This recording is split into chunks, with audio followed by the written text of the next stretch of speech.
আসসালামু আলাইকুম রহমতুল্লাহি ওবরকাতুহু। প্রিয় গাইস, দেখতে পাচ্ছেন এখানে গ্লাস বিরানো হবে।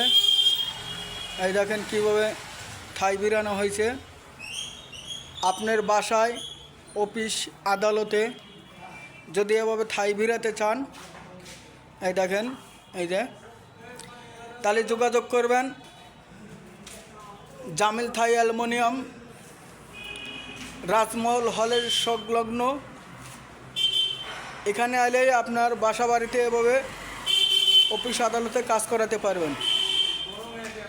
জামিল হোসেন বাসার ভাই, জামিল হোসেন বাসার ভাইয়ের হাতের কাজ দেখতে পাচ্ছেন। কত সুন্দর গ্যালারি করছেন গ্লাস দিয়ে, দেখতে পাচ্ছেন গ্যালারি বসানো আছে। হ্যাঁ, জামিল হোসেন বাসার ভাই।